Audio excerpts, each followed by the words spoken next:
Wow! Welcome to the Chapel Youth Online and our new series, Grow to Go. If this is your first time tuning in, we want to stop and say hello. Many of you are tuning in here weekly online, which is awesome. It's why we've got content for you each week until you're ready to visit us in person. If you haven't yet, subscribe to this channel so you can follow along when we update. Also, check us out on Instagram, @thechapelbryouth. So if we haven't met yet, my name is Peyton. And my name is Connor. And listen, we're in uncharted territory. We have never done something like this before. Because typically the church stuff stays over there with your parents in the auditorium, downstairs. Or across the hallway. Yeah, or even online at the main chapel YouTube page. However, this church stuff includes you. Grow to Go focuses on the first 3 years of what we need to do as a church to accomplish the 10-year vision that we believe God has given the chapel. Now, I want you to stop and think about something right now. Where were you 3 years ago? I was just moving back here to Baton Rouge to become the youth director here at the chapel. Yeah, and it was my freshman year here at LSU. Maybe you were in a different city. Maybe you were at a different school. You 8th graders, y'all were still in elementary school. Some of you high schoolers were still in middle school. Then thinking over the last few years, what has changed? Things have changed in our country. Things have changed in your family. What has changed for you? Now, what about 10 years ago?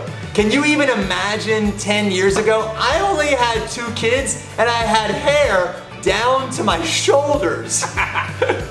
Okay, and I was in 6th grade. You 6th graders were like 2. You high schoolers didn't even know that you were amazing soccer players or singers or maybe anything. You were in 2nd grade making projects with dried macaroni and eating the glue. Think about what all has changed about you in a decade. And while it's fun to reminisce about what has been, what could be? What could God do in and through you in a decade? What if the author of history wants to invite you to his story? That's what I'm going to talk about today. So, let's get rolling.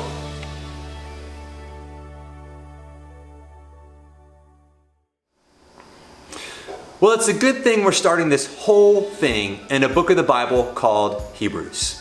What's fascinating about Hebrews is that, well, we don't know who the author is. Some people think it's Paul, and others think that it might be one of his disciples. But whoever it was had direct access to the disciples of Jesus. And then secondly, we don't really know who the audience of Hebrews is. What we know, though, is that the author expects the readers to be intimately aware of the Old Testament. So, Jewish Christians, Hebrews. And I think that's why it's been such an important and helpful book to believers today. Because his audience is going through hard times. They're wrestling with who Jesus is in their life. And the author here is using what God has done to inspire them to trust in what he will do. So listen. Therefore, since we are surrounded by such a great cloud of witnesses, let us throw off everything that hinders and the sin that so easily entangles. And let us run with perseverance the race marked out for us, fixing our eyes on Jesus, the pioneer and perfecter of faith. For the joy set before him, he endured the cross, scorning its shame, and sat down at the right hand of the throne of God. Consider him who endured such opposition from sinners, so that you will not grow weary and lose heart. Hebrews 12, 1-3. What has happened here is that the author is inspiring his audience to continue on in the faith of following after Jesus. So okay, but listen, if he's doing this, then clearly his audience needs inspiration to follow after Jesus. See, sometimes we can just think about how we know we should do something, like studying for our exam at the end of the week, or like following Jesus. But we forget that sometimes that's just hard. It's difficult. And sometimes you don't even want to do it. See, the first 10 chapters of Hebrews is reminding them and us about who Jesus is by connecting him to the church history. He's attempting to set in their minds so clearly who Jesus is. And he does this by reminding them of all the ways God showed up in their lives before Jesus.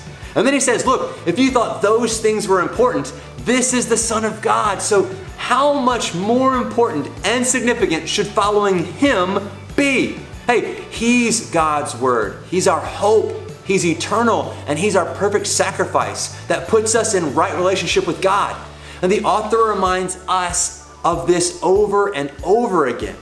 And he spends this time celebrating their history through their lineage of Abel and Noah and Abraham and Isaac and Joseph and Moses to remind them who our God is and what he's capable of, so that they will remain faithful to Jesus when things get hard. I think it's easy for us to forget about our own story and get stuck in the here and now. And what I want you to get excited about is your future. And one of the ways to help you do that is to look at our past. Since your past isn't all that long, let's do what the author of Hebrews modeled and look at our church's history. The chapel has a rich, amazing history. Kevin and Andrew are celebrating the decades that the chapel has been in existence. Some 50 years or 5 decades, which is young considering most churches, even though many of you in here have been alive for barely more than 1 decade. In the briefest of overviews, I want you to be moved by this. Yes, moved. Okay, in 1972, the chapel launched. It started on LSU's campus for the campus and focused on bringing in internationals and then sending them back out with the gospel. In 1982, due to growing families, new buildings for kids and youth were built, which is where we find ourselves today. Part of what we're doing right now is preparing for new spaces for you. The chapel also launched into sending missionaries to Africa. In 1992, the college ministry here at the chapel explodes. And similar to today, new vision and leadership prepared to move the church into a new millennia. In 2002, not only did we get a new site on Siegen Lane, but we sent missionaries to China. And then in 2012, this has been a decade of clarity. We rally now around our new mission to help people meet, know, and follow Jesus on the campus, in the city, and around the world. We solidified key partners like those you heard about these last couple weeks that are focused on preparing and sending people around the world. We moved online. Hello, this is all new. And we're creating language and pathways to be a disciple and so much more. It's truly been a fantastic decade for us as a church. So here we are in 2021. But let's skip where we are now and look at what we want to be in another 10 years. To the future. It is now 2030, and we are sending 300 people into full-time missions, with 100 of those being into the hard-to-reach places like you heard our special guests last week talk about, the places that have no written Bible and no one even knows their language or has gone to them to speak about Jesus. Now, in order to do this, we need to grow as a church, and we need to be at the church size of like 3,000 people.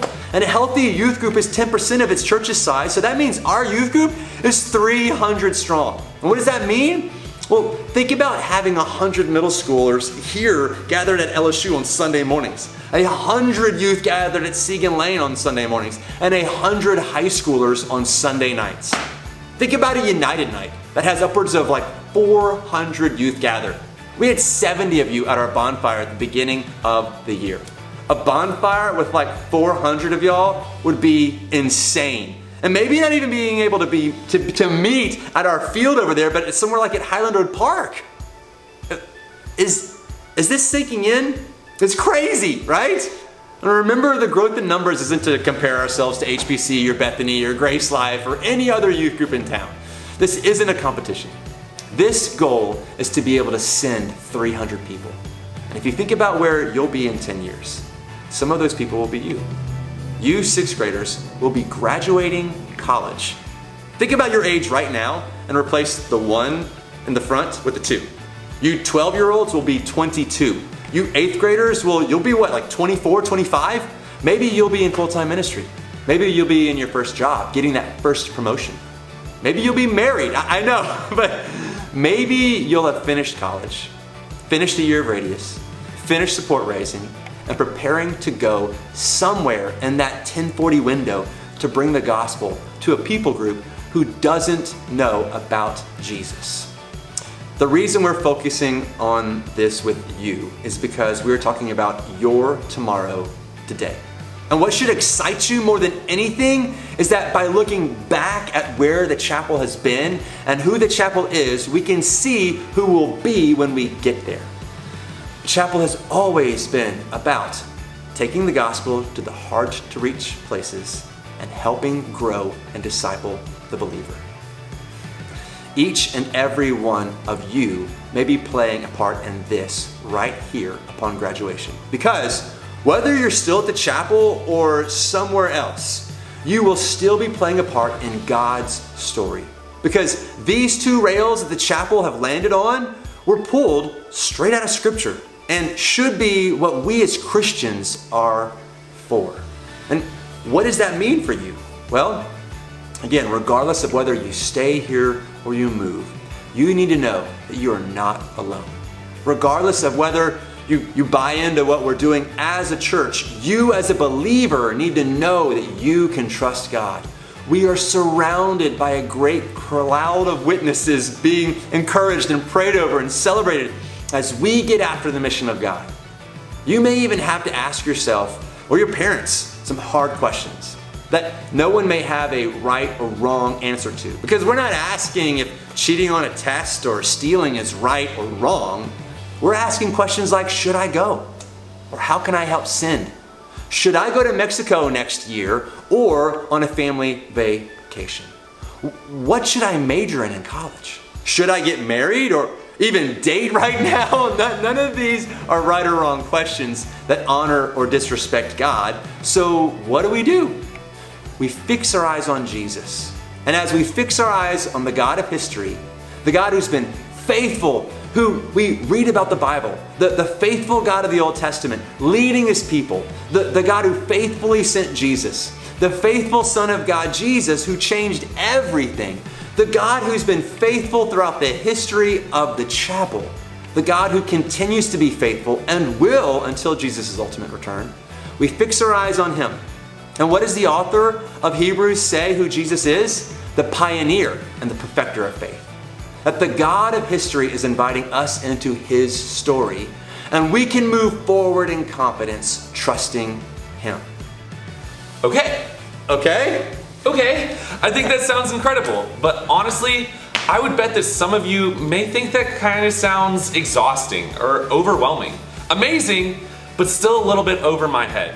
How can we break this down into something that we can put into practice this week in our lives? Yeah. Well, here's what we want to do. All right, we want to pray, we want to read the Bible, and we want to do this together. And I understand this becomes a little bit harder for you online, but we still think that you can do it with us. Starting this week, we're going to be doing our version of the Chapel Bible reading plan and sharing Hear journals together as we discuss what this means for us. Being in a small group of people may be one of the greatest practices that you can make now for your future you. But until you return in person, follow along with us at home. We'll have a link to the reading plan in the notes below. Check in on Instagram, comment below, and join in with us. That's right, because this stuff isn't easy, but it's a whole lot easier when we're doing it together.